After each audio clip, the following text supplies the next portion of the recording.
तीन भुवन में सार, वीतराग विज्ञानता।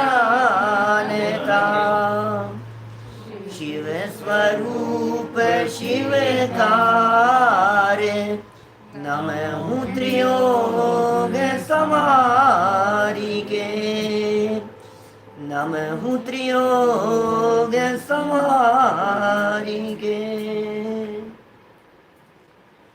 दौलत राम जी द्वारा लिखित यह 6 डाला नामक ग्रंथ है और इस महान ग्रंथ के आधार से 5वीं ढाल के अंतर्गत वैराग्य उत्पादक 12 भावनाओं की अपनी यहाँ चर्चा चल रही थी। सब कुछ होता है, वैराग्य नहीं होता इस जीव को, विरक्ति नहीं होती। थोड़ा बहुत वैराग्य जैसा भी दिखता है तो शमशानी वैराग्य जैसा दिखता है। किसी के वियोग हो जाने पर, किसी के मरण हो जाने पर थोड़ी देर बात कर लेवे, लेकिन फिर थोड़े अभ्यस्त हो जाते हैं। कारण क्या है कि तू 12 भावनाओं का चिंतन नहीं करता।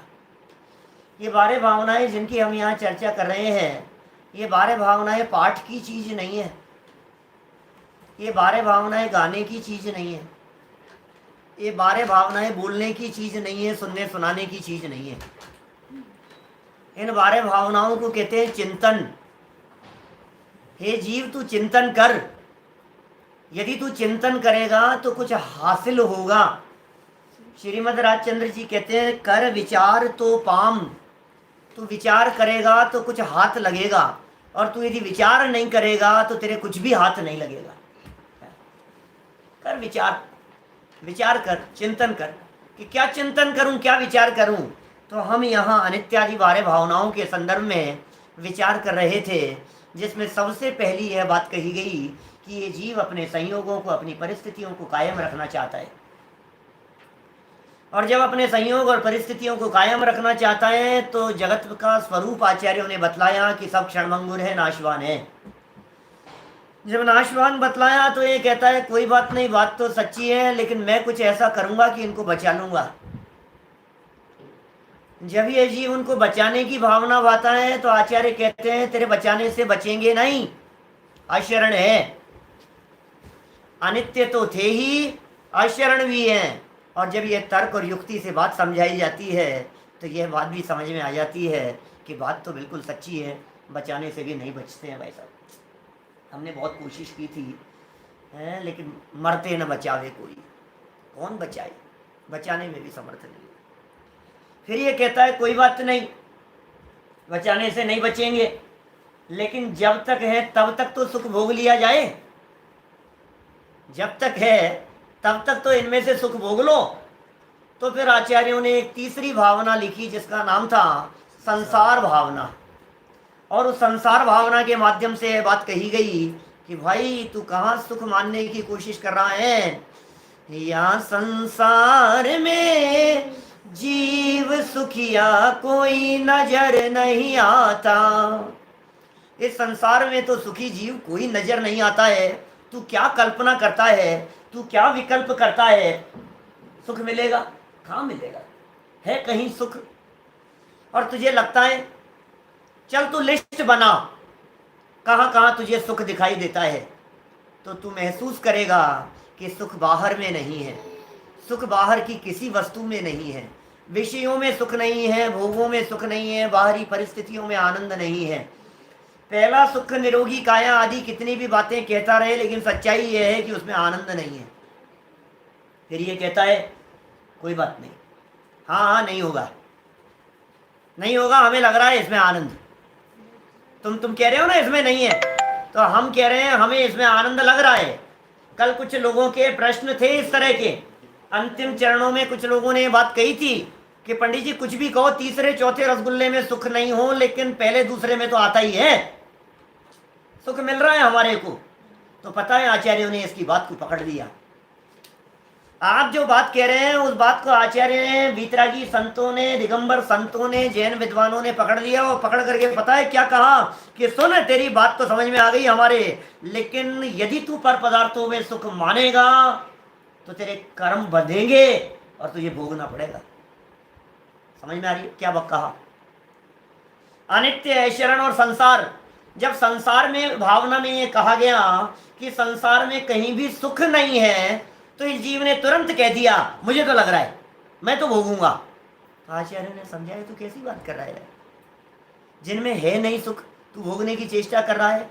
तू यदि कोशिश करेगा तो सुख तो हाथ आएगा ही नहीं, और उल्टा ऐसे कर्म बंधेंगे जिन कर्मों का फल भी भोगना पड़ेगा। तो फिर यह नया प्रश्न ठोक देता है। ये कहता है पंडित जी कोई बात नहीं, आपको पता नहीं है हमारे घर में कितना संगठन है, भोग लेंगे सब मिल बांट करके। बड़े से बड़े संकट आए हमारे घर पे, हम सब लोगों ने मिल बांट करके भोग लिए, कोई तकलीफ नहीं है। तो आचार्यों को तुरंत बाद में एकत्व भावना लिखनी चाहिए। सुनो बात क्या है, बहुत व्यवस्थित चिंतन है, बहुत व्यवस्थित विकास है। अज्ञानी आत्मा क्या क्या विचार करता रहता है, और ज्ञानी आत्मा उनके समाधान स्वरूप एक एक भावना की रचना करते चले जाते हैं।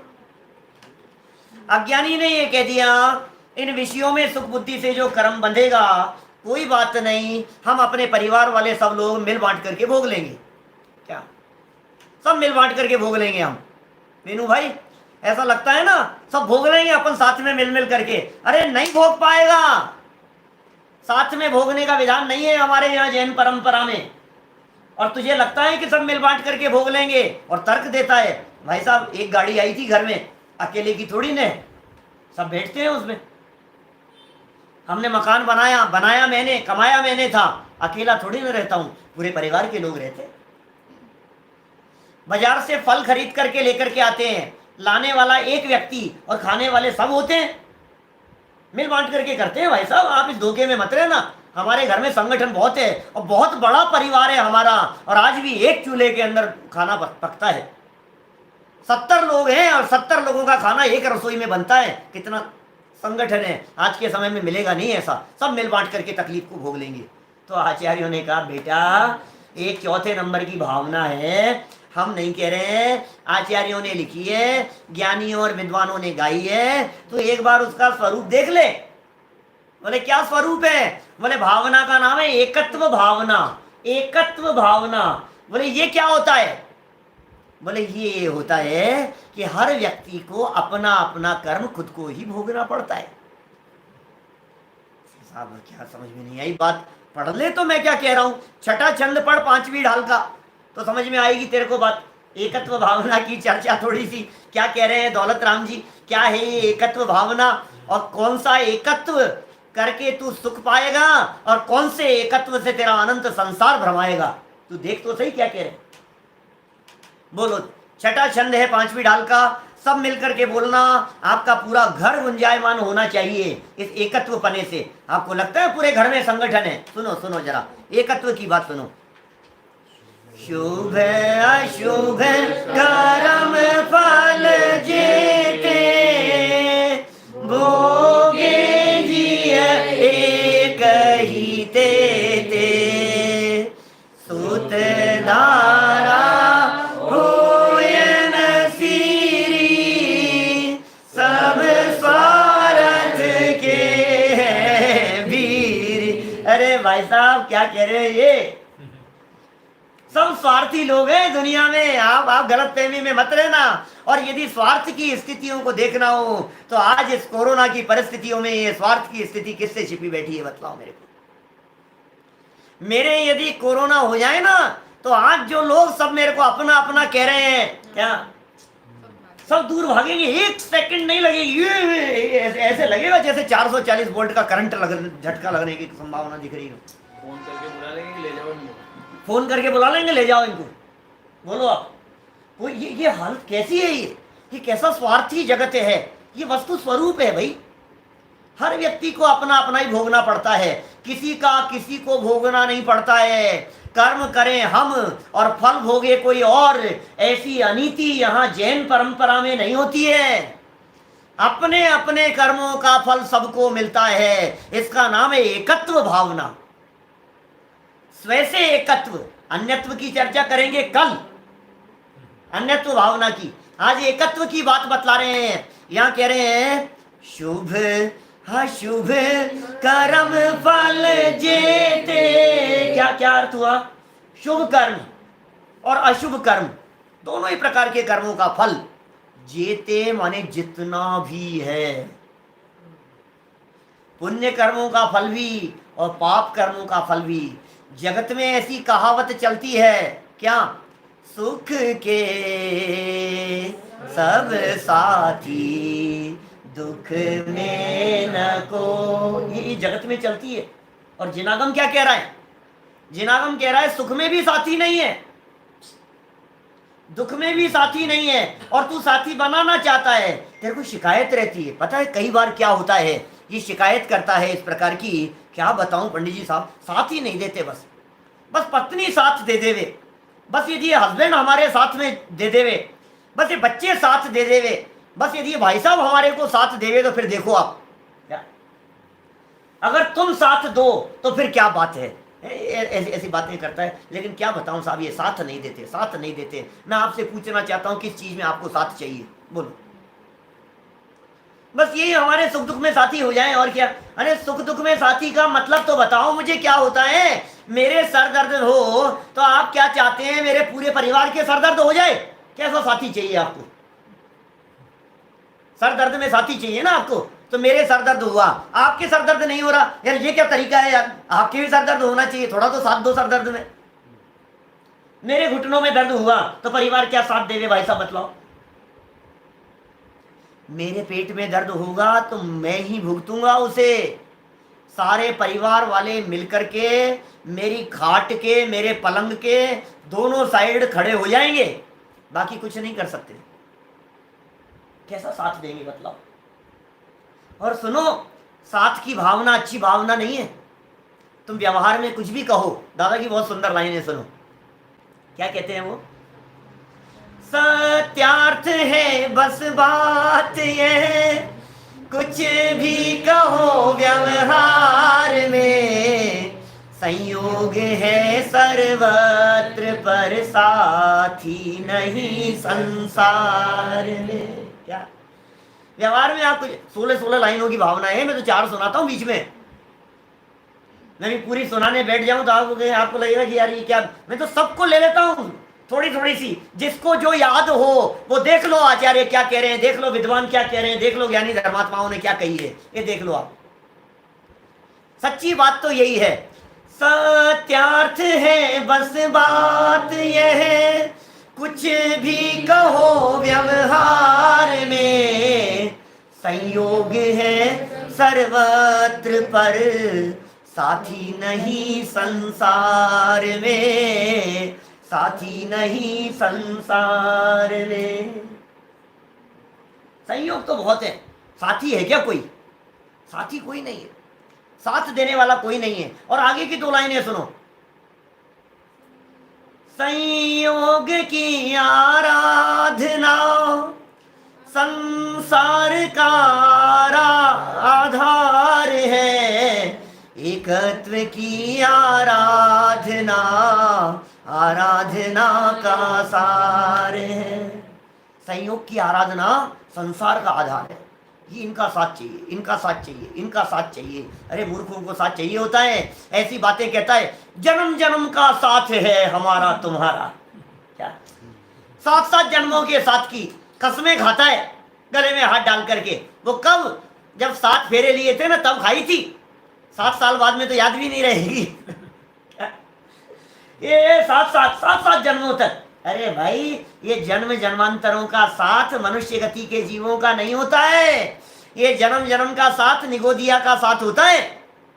ये क्या चाहिए? साथ में जन्म, साथ में मरण, साथ में जन्म, साथ में मरण। अरे मनुष्य गति में भी यदि साथ में जन्म होने लग जाए तो फिर वो तेरी पत्नी नहीं होगी, वो तेरी जुड़वा बहन होगी। साथ में जन्म होगा तो ये हर चीज अकेले अकेले हैं। ये एकत्व पने में बतला रहे हैं, साथ में कुछ नहीं है। कभी कभी मैं ये ऐसा कहता हूं, सुनो, जहां जहां तुम्हारे को साथ नजर आता हो ना, जरा वहां कल्पना करना, सोचना जरा। जहां तुम्हारे को ऐसा लगता हो साथ है साहब, साथ है साहब, इनका साथ है, इनके साथ से यात्रा अच्छी हो गई साहब, 500 लोगों का साथ था, इतने लोग थे साथ, कितने लोगों की साक्षी में इतने लोगों के साथ में, अच्छा शिखर जी की वंदना 500 लोगों ने साथ में की, वेरी गुड, 500 लोगों ने साथ में की, तो तुम क्या किसके पैर से चल रहे थे भैया? तुम जब तुम वंदना कर रहे थे, देखो निश्चय की बात तो सब अकेले अकेले हैं ही, मैं तो व्यवहार की बात कर रहा हूं अभी, मैं निश्चय की बात नहीं बतला रहा हूं, मैं व्यवहार से बात कर रहा हूं। मुझे व्यवहार से ये बात बतला दो कि आप अपने पैर से चल रहे थे कि किसी और के पैर से चल रहे थे? जब वहां सामूहिक भोजन बन रहा था और सब साथ में खा रहे थे, तो आप अपने हाथ से अपने मुंह में खा रहे थे कि किसी और के पेट में जा रहा था? बताओ। जब आप सामूहिक बैठ करके पूजन कर रहे थे, तो उस सामूहिक पूजन में क्या सामूहिक हो रहा था, ये बताओ, बोलो। सामूहिक हो रहा था, सामूहिक जाप, सामूहिक पूजन, सामूहिक सब कुछ सामूहिक हो रहा है साहब, वो हजारों लोगों ने मिलकर के सामूहिक किया। सुन भाई, हर व्यक्ति का अपना अपना होता है, इंडिविजुअल। सामूहिक के अंदर भी तेरा द्रव्य तू चढ़ा रहा था, सामूहिक में भी तेरा पाठ तू बोल रहा था, सामूहिक के अंदर भी तेरे परिणाम तेरे साथ में थे। तेरे भाव जैसे होंगे वैसा फल तुझे लगेगा, अब बगल वाले के जैसे भाव होंगे वैसा फल उनको लगेगा। यहाँ साथ का विधान नहीं है हमारे यहाँ जैन परंपरा में, यहाँ तो एकत्व की भावना है, अकेलेपन की भावना है। पिता चले जाए मोक्ष में और पुत्र जाए नरक में, और पिता चला जाए नरक में और पुत्र जाए मोक्ष में, पत्नी चली जाए स्वर्ग में और पति जाए मोक्ष। कौन किसका साथ देगा भाई साहब? प्रथमानुयोग उठा करके देखो तो आपको ऐसी ऐसी विचित्र विचित्र प्रकार की घटनाएं दिखाई देगी जिन्हें देख करके आपका दिल दहल जाएगा। जिनके लिए दिन रात एक करते रहे, बोलो वे रामचंद्र जी जब दीक्षा ली तो सीता का जीव ऊपर स्वर्ग से आ गया उपसर्ग करने के लिए। ये हाल है जगत का। कौन किसको बचाए, कौन किसकी रक्षा, उपसर्ग करने के लिए। और रावण को संबोधन करने के लिए नरक में जा रही है। गजब हो गई बात। रामचंद्र जी पर वो सीता का जीव उपसर्ग करने के लिए आया है और रावण के ऊपर रावण को जाकर के संबोधन करने के लिए जा रहा है। और अगले भवों में, कुछ भवों बाद में, ये रावण का, सीता का जीव तो होगा पिता और रावण और लक्ष्मण होंगे उनके बेटे। लो, और फिर पासा बदलेगा और दीक्षा लेकर के ये जाएंगे ऊपर स्वर्ग में, अनुत्तर विमानों में जाएंगे और वापस लौट करके आएंगे। रावण तीर्थंकर होगा और सीता का जीव उनका गणधर होगा। किसको साथी कह रहे हो आप? जिसे आप साथी कह रहे हो वो दुश्मन हो जाता है, जिसे आप दुश्मन कह रहे हो वो साथी हो जाता है। फल तो लेकिन अपना अपना ही भोगना पड़ता है भाई साहब। अपने अपने कर्मों का फल सबको मिलता है। इस जन्म में नाम मिले, मिलेगा, मिलेगा भाई साहब, और मेरा मुझे भोगना पड़ेगा। मैं करूं, फल मिल जाए आपको। कोरोना हुआ आपको और मैंने किया जाप और मेरे जाप से कोरोना मिट गया तुम्हारा, वारे वाह। तो मेरे जाप करने का फल मुझे मिलेगा कि तुम्हारे को मिलेगा? भाई यदि जाप मैंने किया है तो उसका फल मुझे लगना चाहिए कि नहीं? कि नहीं नहीं आप जा रहे हो। ये तो अन्य मतियों में होता है भाई साहब। ये अजैनों की परंपरा जैनियों में कहां से आ गई मुझे समझ में नहीं आता है। तुम जा रहे हो शिखर जी, हमारी तरफ से भी ढोक लगाया आना, ऐसा चलता है ना समझ लोगों के द्वारा। हमारी तरफ से ढोक लगाया ना, वहां पार्श्वनाथ भगवान के पास जाकर के उनके चरणों में जब माथा टेको तो जरा संजीव गोदा का भी नाम ले लेना, तो मेरा भी वहां चल जाएगा। ऐसे पोपा भाई का राज है यहाँ।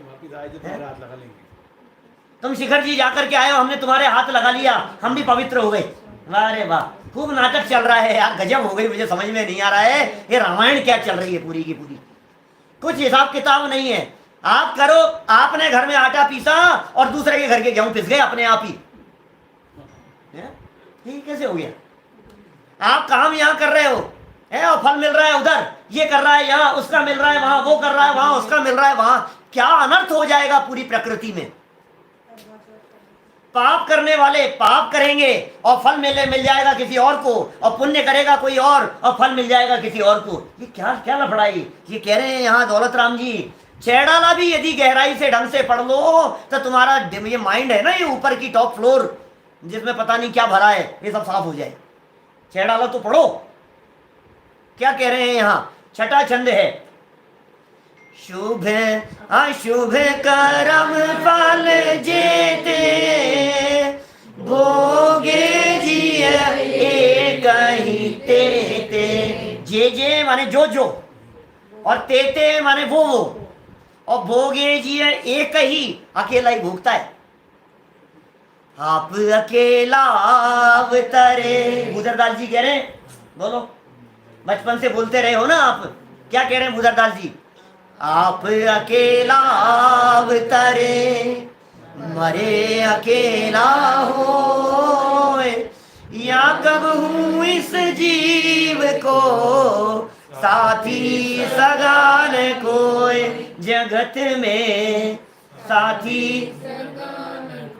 बोलो, अकेला जन्मा है, अकेले मरेगा, किसका साथ तलाश रहा है, किसका साथ खोज रहा है? इस स्वार्थी जगत में कोई साथ देने वाला नहीं है भाई। अपने अपने, वो कहते हैं मंगतराज जी, ये तो समझ में आ गया ना। आप अकेला अवतरे माने जन्म अकेले हुआ, और मरे अकेला होए, मरेगा भी तो अकेले ही मरेगा। और यदि तू साथ चाहता हो तो बता, तेरे साथ साथ पूरे परिवार को लेकर के मर जाएं सब। क्या चाहता है? यदि तेरे को ऐसा ही अपनापन है तो तेरे कोरोना हो जाए तो पत्नी बच्चों को गले लगा लेना, साथ में लेकर के मरना। अरे नहीं नहीं नहीं, मैं काहे को ऐसा सोचूं, मैं काहे को ऐसा सोचूं, फिर काहे में साथ चाहिए तेरे को? कैसा साथ चाहिए? आप अकेला अवतरे और मरे अकेला होए, और यो कब हूं इस जीव को, कभी भी इस जीव का साथी सगा ने कोई। देखो, भूदरदास जी ने जन्म और मरण के अकेलेपन की बात तो कह दी, लेकिन उनके पास में कितने शब्द थे, 2 लाइनों में उनको एकत्व भावना समझानी थी। ये क्या कहते बताओ मेरे? सच्चाई तो यह है कि जीवन की प्रारंभिक पोजीशन को कहते हैं जन्म, और जीवन की लास्ट स्थिति को कहते हैं मरण। और जन्म और मरण दोनों अकेले अकेले कहकर के कहना चाह रहे हैं, जन्म से लेकर के मरण तक सब कुछ अकेले अकेले है। बोलो, आपने तो अर्थ ये लगाया ना लाइनों का, जन्म अकेले हुआ, मरेगा अकेले, अकेले जन्मा है, अकेले मरेगा। अरे भाई, जन्म मरण तो सारी दुनिया अकेले समझ रही है। अस्पताल में अकेले जन्मा था, घर में अकेले जन्मा था, दाई से अकेले जन्मा था, अकेले मरेगा। कहाँ मरेगा, कौन सी जगह पर जाकर के मरण होगा पता नहीं, अकेले ही मरेगा। लेकिन ये कुछ और विशेष कहना चाह रहे हैं। अकेले जन्म और अकेले मरण की चर्चा तो पूरी दुनिया के सब धर्म दर्शन वाले कहते हैं।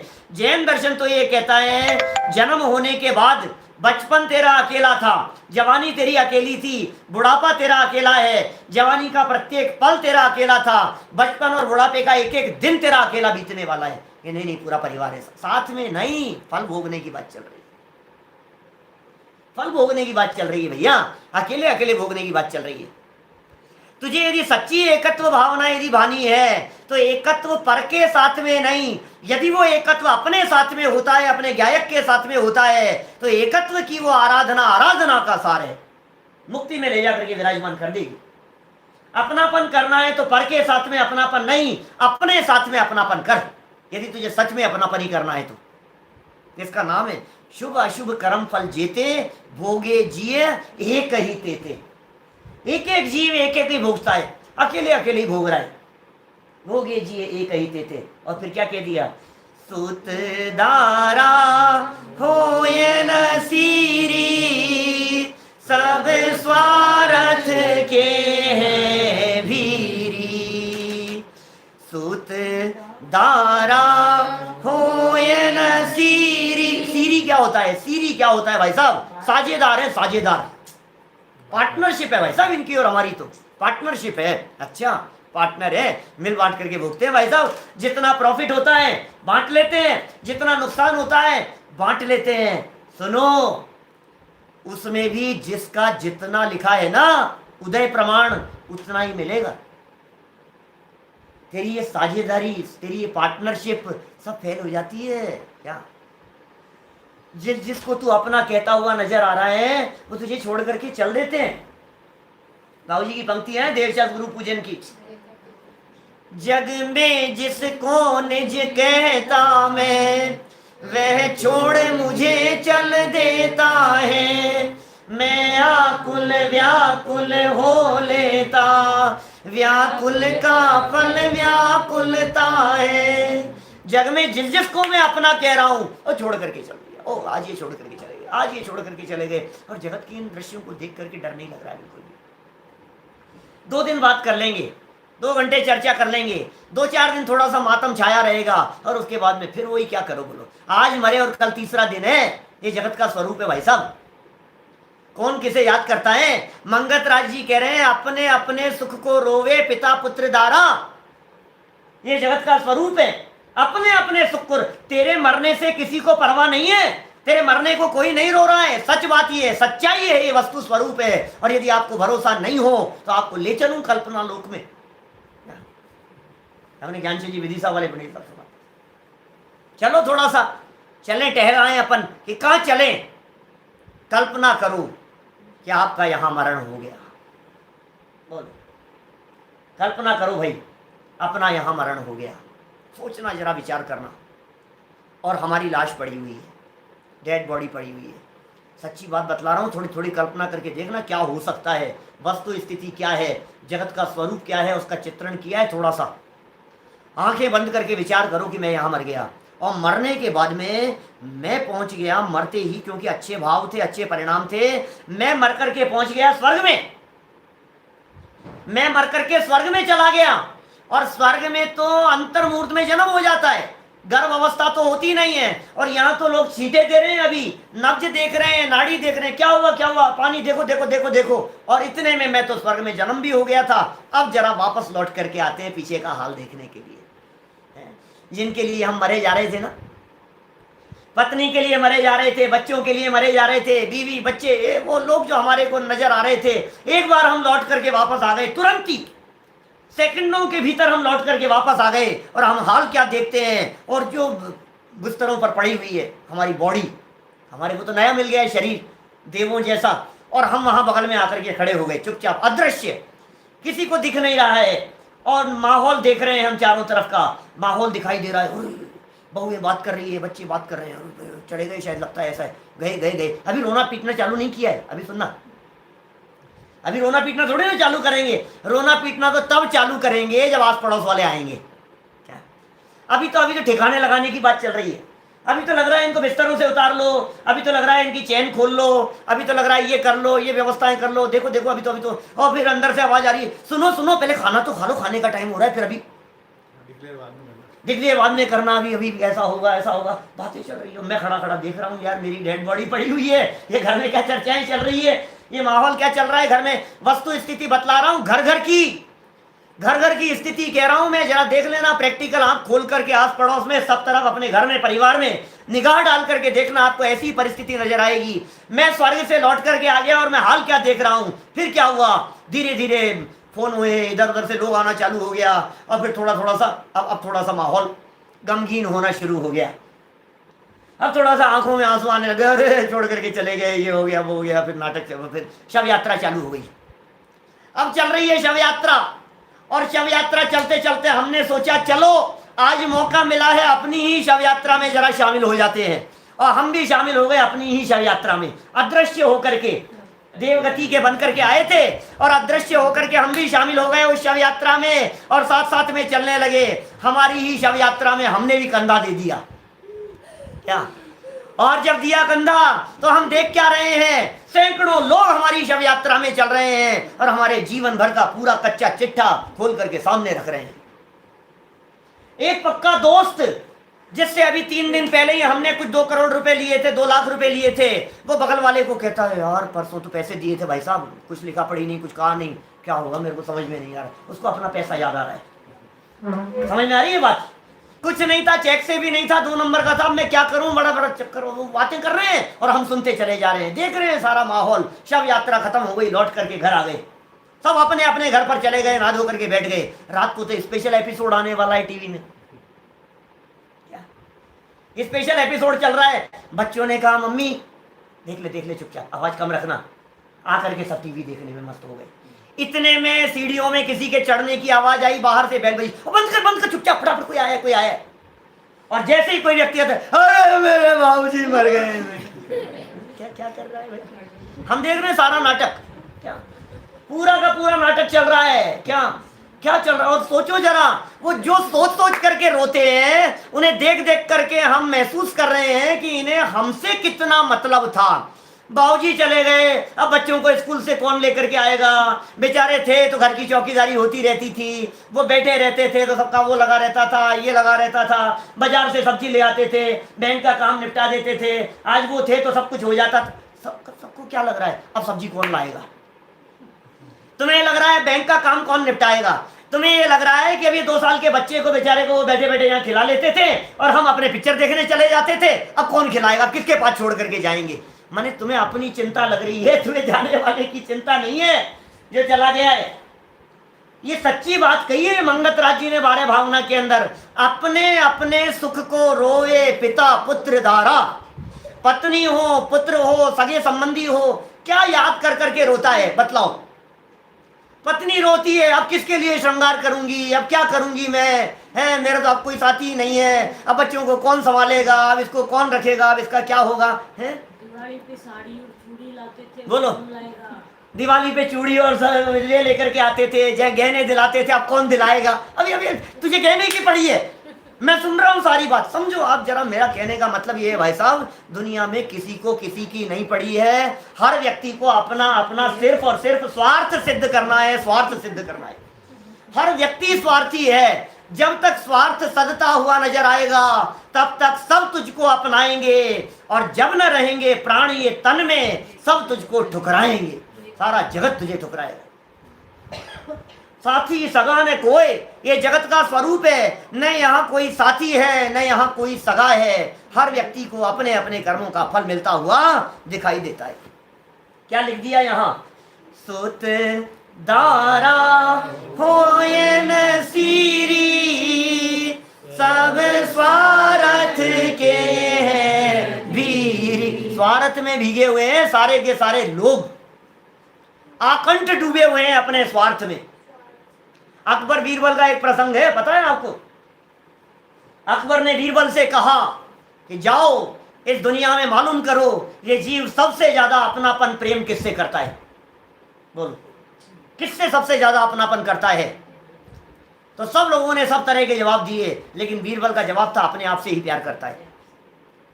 अकबर को यह बात जची नहीं, बोले सिद्ध करके बतलाओ। दुनिया में हर व्यक्ति कह रहा है अपने बच्चों से प्यार करते हैं, अपने माँ बाप से प्यार करते हैं, इनसे प्यार करते हैं, सब अपने अपनों से प्यार करते हैं, तुम कह रहे हो अपने आप से प्यार करते हैं। सिद्ध करके बतलाओ इस चीज को। कोई बात नहीं, मैं बताता हूं, समय दो थोड़ा सा। एक कांच की टंकी मंगवाई गई, ट्रांसपेरेंट, काफी बड़ी, और उस टंकी में एक बंदर को अपने बच्चे के साथ में छोड़ दिया गया, और उस टंकी में पानी शुरू किया धीरे धीरे करके। चारों तरफ पब्लिक इकट्ठी थी। बीरबल और अकबर भी देख रहे थे कि क्या दिखाना चाह रहे हो तुम। और फिर क्या हुआ, देखो आप, पानी जैसे जैसे बढ़ता चला जा रहा है, वो माँ अपने बच्चे को उठा रही है, और चाहे पैरों में उठा लिया, यहाँ उठा लिया, गोदी तक उठा लिया। देखो सब लोग, अरे देखो बीरबल देखो, ये होते हैं बच्चे के प्रति प्रेम, ऐसा होता है प्रेम। अपने प्राण देकर के भी बच्चों को बचाना चाहते हैं। देखो जरा हालत क्या है। बीरबल ने कहा देखे जाओ तुम। फिर क्या हुआ, धीरे धीरे पानी बढ़ता चला गया, पानी बढ़ता चला गया, बच्चे को कंधे पर उठा लिया उसने, पानी और बढ़ता चला गया, 2 पैरों के ऊपर वो बंदरी खड़ी हो गई, 2 पैरों पर खड़ी हो गई, पानी यहाँ तक चढ़ गया, पानी यहाँ तक चढ़ गया, बच्चे तक आने लगा, और बच्चे को अपने माथे पर बिठा लिया, अब भी बचा लिया बच्चे को, और लोग जय जयकार कर रहे हैं। देखो आप बच्चों के प्रति कैसा प्रेम होता है। बीरबल अपने ही जाल में खुद फंस गया। पानी बढ़ता चला गया, और जैसे ही पानी नाक के ऊपर गुजरने की कोशिश हुई, बच्चे को नीचे पटका और उसके ऊपर खड़े हो गए। व्यक्ति एक लेवल तक चाहता हुआ दिखाई देता है, एक लेवल तक प्रेम करता हुआ दिखाई देता है, एक प्रेम और वात्सल्य एक लिमिट तक दिखाई देता है। सच्चाई यह है कि अपने आप को ही चाहता है, इससे ज्यादा किसी को नहीं चाहता। ये सारे जगत की स्वार्थ वृत्ति है। इसलिए सुत माने होता है बेटा, सुत, और दारा का अर्थ है पत्नी। सुत और दारा माने पुत्र और पत्नी। हो ये न सीरी, ये सीरी नहीं है, ये साझीदार नहीं है, ये तेरे पुण्य पाप कर्म के फल को भोगने में समर्थ नहीं। अपने यहाँ तो वाल्मीकि का प्रसंग आता है इस तरह का, रामायण लिखी वाल्मीकि ने। ऐसा कहा जाता है डाकू थे वे, वाल्मीकि डाकू थे, और जंगल में चारों तरफ लूटते थे, लूट मार मचाते थे। और एक बार नारद जी अगर किसी को जाने नहीं देते थे, जंगल से जो भी गुजरता था उसकी लाशों की ढेर लगा लगा करके ऐसे बड़े बड़े ड्रम इकट्ठे कर दिए थे उन्होंने। एक व्यक्ति को मारा और एक पत्थर डाला, इतना छोटा सा रोड़ी जैसा एक पत्थर, और ऐसे 7 ड्रम इकट्ठे कर लिए थे। इतनी हत्याएं की थी लोगों की, कोई जंगल से पार नहीं हो पाता था। एक दिन नारद जी उधर से निकल रहे थे, पकड़ में आ गए। कोई महात्मा जी होंगे, पकड़ में आ गए, पकड़ लिया। बोल निकाल तेरे पास में जो भी है, कुछ नहीं है, कुछ नहीं दूंगा, मेरा क्या, तू किसके लिए करता है, तू बातों में मत उलझा मेरे को, तो सच सच बतला। आज तक कोई नहीं गया यहाँ से कि सही मैं सही कह रहा हूँ, तू करता किसके लिए ये तो बता। कि माँ बाप के लिए करता हूँ, पत्नी बच्चों के लिए करता हूँ, और किसके लिए करूँगा।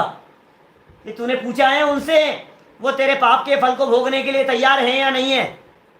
क्या बात कर रहे हो, उनके लिए कमाता हूँ तो वो क्यों नहीं भोगेंगे। कि पूछ क्या, कि बेवकूफ़ बना रहा है मुझे, कि नहीं मुझे बांध करके चले जा बाप, बांध करके चले जा, मुझे पैक करके चले जा, जैसा चाहे चले जा, लेकिन एक बार तू पूछ करके आ, और यदि तेरी बात सच्ची है तो मुझे जान से मार देना, जाने मत देना। गया पूछने के लिए, माँ बाप से जाकर के पूछा, मना कर दिया माँ बाप ने, बेटा बचपन से तेरे को पाल पोस करके बड़ा किया, इतना बड़ा कर लिया, अब बुढ़ापे में तुम्हारी जवाबदारी है, अब तुम न्याय से कमाओ या अन्याय से कमाओ, हम तो तेरे पाप में भागीदार नहीं होंगे। हम क्यों कहेंगे कि तू पाप कमा करके लेकर के आ, हम क्यों भोगेंगे। बच्चों से पूछा तो बच्चों ने मना कर दिया कि नहीं पिताजी, हम नहीं भोगेंगे आपके पाप को। पत्नी से पूछा, जन्म जन्म का साथ देने वाली, वो पत्नी ने साफ मना कर दिया। बात स्पष्ट समझ में आ गई, कोई पाप को भोगने वाला नहीं है। और यदि आपको विश्वास नहीं हो तो मैं आपसे पूछना चाह रहा हूँ, सभा में इतने लोग जो सुन रहे हैं, हजारों लोग, मैं पूछना चाह रहा हूँ आपसे, अपने घर और परिवार में एक बार जरा ये कह करके दिखा दो आप किसी व्यक्ति को कि मैंने ये पाप किया है और तुम मेरे साथ सजा भोगोगी ना। पलट करके सामने जवाब दे देंगे, हम क्यों भोगेंगे। प्रैक्टिकल करके देख लो आप। मैंने ये जमीन ली थी, मैंने ऐसा द्वंद फंद किया था, मैंने उसका ये किया था, मैंने उससे इतने करोड़ रुपए लेकर के मैंने डुबो दिए थे, तुम चुकाओगे ना। क्या बच्चा, बेटा मैंने तुम्हें मैं बताया नहीं आज तक, लेकिन 7-8-10 करोड़ का कर्जा है मेरे माथे पर, मैंने बताया नहीं आज तक, मैंने सब ऐसा ऐसा किया था, सारा डुबो दिया था मैंने, अब तुम चुका दोगे ना। अरे भाई साहब, पिताजी हम क्यों चुकाएंगे, आपकी आप जानो। और कर्जा क्यों किया था आपने, हमने थोड़ी ना कही थी आपको कर्जे के लिए।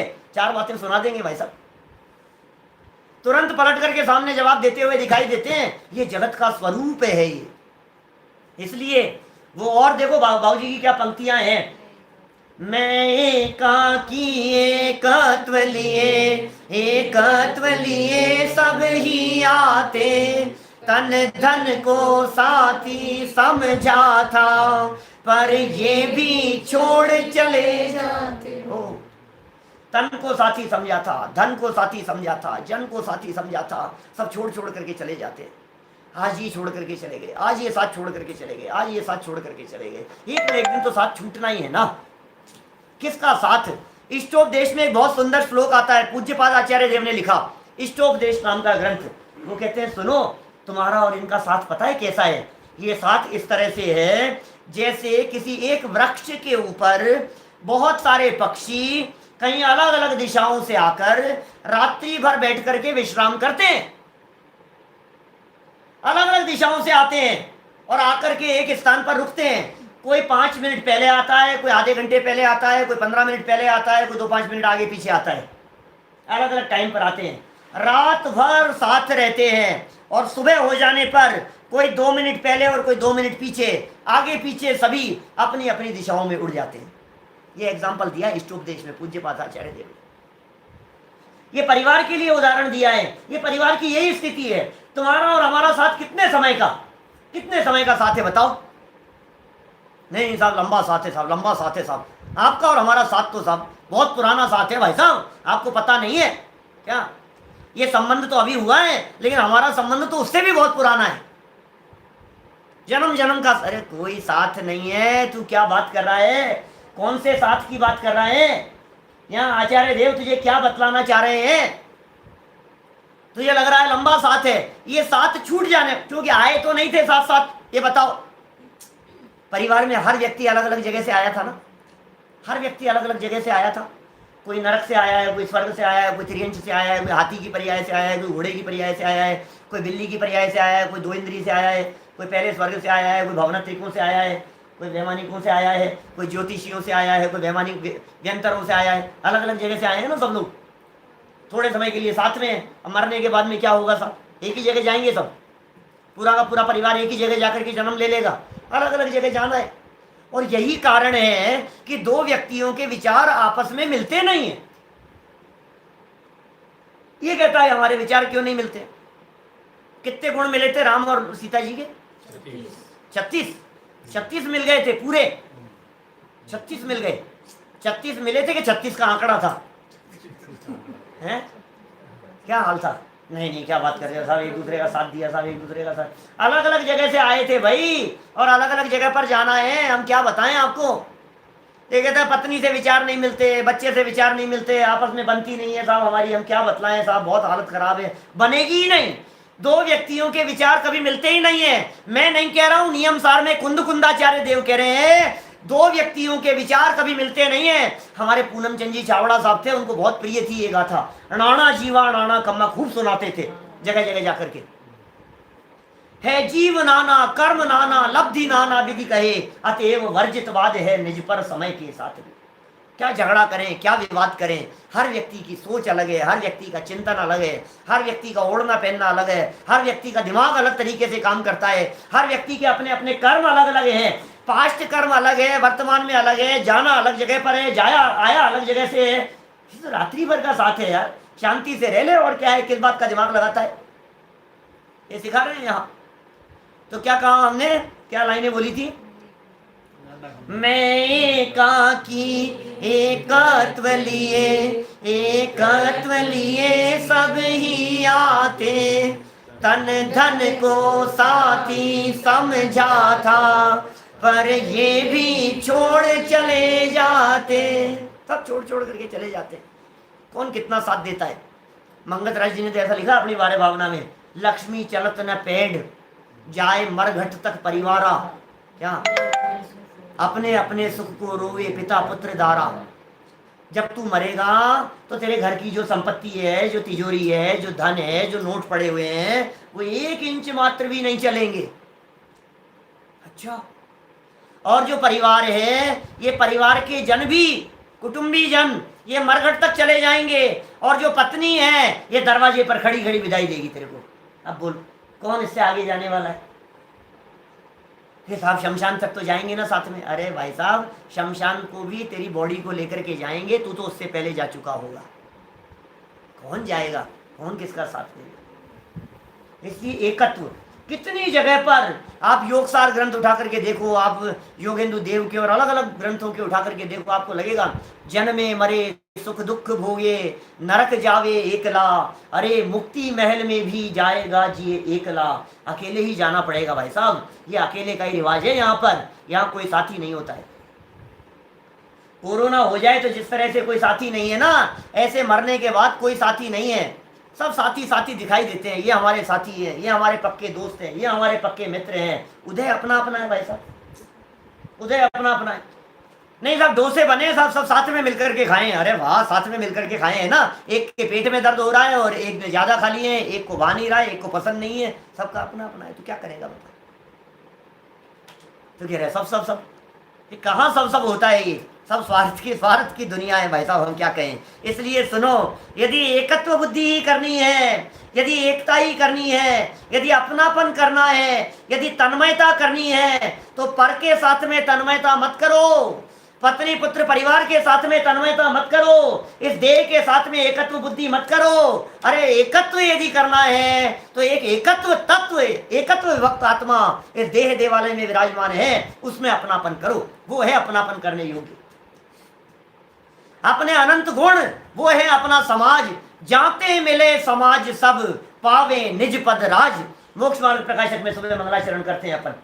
सारे अनंत गुण समाज जहां मिल जाए, अनंत गुणों का मेला है भाई साहब। तू अंदर तो देख तो सही एक बार, कि नहीं साहब सिद्धालय में तो साथ साथ में रहेंगे। साधर्मियों का साथ तो भाई साहब क्या बात कर रहे हो आप?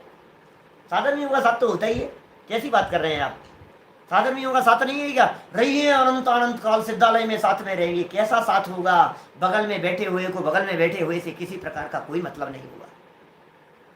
फर्स्ट क्लास के एसी डिब्बे जैसी स्थिति है, और फर्स्ट क्लास के एसी डिब्बे के अंदर तो फिर कोई एक दूसरे से बात कर ले वे। सिद्ध भगवान तो एक दूसरे से बात भी नहीं करते हैं, अपना सुख स्वयं भोगते हैं। अपना दुख भोगने के लिए भी तू स्वाधीन है, अपने सुख को भोगने के लिए भी स्वाधीन है। यदि तू अपने पुरुषार्थ से अनंत सुख का उपभोग करेगा तो उसका बंटवारा करने के लिए कोई नहीं आएगा, और यदि तू अपने परिणामों से पाप कर्म बांधेगा तो उसके फल को भोगने के लिए भी कोई नहीं आएगा। ये सिखा रहे हैं यहाँ पर, ये वस्तु व्यवस्था तुम्हारे को बतला रहे हैं। तुमने जो प्रश्न किया था ना इस तरह का संसार भावना की चर्चा करते समय, उसका जवाब दिया है आचार्यों ने एकत्व भावना कह करके। संसार भावना में कहा था कि इनमें सुख है और मैं भोग रहा हूं, तो कहा सुख नहीं है, ये भावना में बतलाया। संसार भावना में इसमें सुख नहीं है, तो इसने कह दिया भोग लेने दो यार, मजे तो आ रहे हैं। कह दिया कर्म बनेंगे, अकेले भोगना पड़ेगा, नहीं नहीं मिल बांट के भोग लेंगे। तो ये एकत्व समझाने की जरूरत पड़ी। ये चौथे नंबर पर एकत्व भावना बतलाने की जरूरत क्यों पड़ी? क्योंकि तुझे साथ साथ दिखाई देता है, साथ साथ नहीं होता है, नहीं होता है साथ साथ। सुत धारा हो ये न सीरी, सब स्वार्थ स्वार्थ स्वार्थ के हैं भीरी। मैं आचार्यों के शब्द बोलते हुए मुझे थोड़ा सा वो लगता है कि कहीं ऐसा नहीं हो कि आपको साहब घर में झगड़े करवाने के काम। घर में झगड़े की बात नहीं है, स्वरूप ही इसी तरह का है। देखो जब आप ऐसा समझते हो कि ये मेरा साथ नहीं देता है, तो आपको बहुत विकल्प आते हैं, आप दुखी होते हो। और जब आप यह समझते हो कि कोई किसी का साथ दे नहीं सकता है, तो फिर बारह भावनाओं में एकत्व भावना का सही चिंतन होता है। हमने पहले दिन चर्चा की थी ना आपके बीच में, आपका चिंतन इस प्रकार का होना चाहिए जो चिंतन समता सुख को उत्पन्न करने वाला हो। आपका चिंतन इस प्रकार का होना चाहिए जो पीड़ा देने वाला नहीं हो, जो कष्ट प्रदान करने वाला नहीं हो। तो कैसा चिंतन होना चाहिए बोलो? साथ नहीं देते, साथ नहीं देते, शिकायत करते रहो आप, क्या क्या साथ नहीं देते? आपका चिंतन ऐसा होना चाहिए, सुनो तुम साथ दे नहीं सकते, तुम साथ दे नहीं सकते। कौन साथ देगा? क्या साथ कौन देगा बताओ मेरे को, समझ में आ रही है? ये साथ देगा, देखो बच्चे, छोटा सा बच्चा हाथ उठा रहा है, मैं साथ दूंगा पापा जी आपका, मैं साथ दूंगा। अरे भाई क्या साथ देगा? ये साथ देने की भावना, दिल में भावना है साथ देने की, लेकिन कैसे देगा? ठगों की टोली कह करके पुकारा है आचार्यों ने, ये ठगों की टोली है, तो किन के पीछे दौड़ रहा है, तो किन के पीछे भाग रहा है? मैंने इतनी सब बातें कही, तो इतनी सारी बातें कहते ही तुरंत एक विकल्प खड़ा होता है इस व्यक्ति को, और ये कहता है सुनो पंडित जी, खबरदार हमारे परिवार के बारे में आपने कुछ बोला तो देखो, साथ देवे चाहे नहीं देवे, हमारे सुख दुख के अंदर सहयोगी बने चाहे नहीं बने, लेकिन अपने तो अपने ही होते हैं। क्या ये बात समझ लेना आप। तो फिर आचार्यों को कहा, आचार्यों को लगा यार इसको अभी एक और भावना से समझाना पड़ेगा। क्या? और इसको ये समझाना पड़ेगा कि तुझे लग रहा है बेटा कि ये अपने तो अपने ही होते हैं, तू किसको अपना मान करके बैठा है, यही अपना नहीं है, ये अन्यत्व भावना में कल समझाएंगे। समझ में आ रही है बात? माने दुनिया में कोई अपना नहीं है, ये एकत्व की भावना, परमे एकत्व की भावना, ये अनंत संसार को खड़ा करने वाली है। ये संयोगों की आराधना, ये संसार का आधार बनती है। ये साथ देवे, मिठाई हो, लड्डू हो, गुलाब जामुन हो, खाने पीने के साधन हो, बाहर की सुविधाएं हो, गाड़ी हो, बंगला हो, ये सब संयोग, ये सब संयोग हमारे को ऐसे लग रहा है मजा आएगा इन संयोगों में, बहुत अच्छे हैं, बहुत अच्छे हैं, बहुत अच्छे हैं। सुन, ये संयोगों की जो भावना है तेरी, ये संसार का आधार है। और एकत्व की आराधना, समय सार में उस एकत्व विभक्त भगवान आत्मा के गीत गाए हैं। तू देख अपने एकत्व स्वरूप को, देख अपने गायक स्वरूप को। अनादि काल से अकेला है और अनंत काल तक अकेला रहेगा, किसी के साथ की जरूरत नहीं है। अकेला जन्मा है, अकेला मरेगा, अकेले नरक निगोद से आया है, अकेले स्वर्ग में जाएगा, और मोक्ष में भी तुझे अकेले ही जाना पड़ेगा। तो तू अपने उस एकत्व विभक्त आत्म तत्व को समझ, उसके स्वरूप को समझ, और अपने गायक भगवान आत्मा को जानकर, पहचान कर, उसमें तल्लीन होकर के परिपूर्ण सुख और सच्चे सुख की प्राप्ति कर। इसी मंगल भावना से बात को यहीं विराम देते हैं।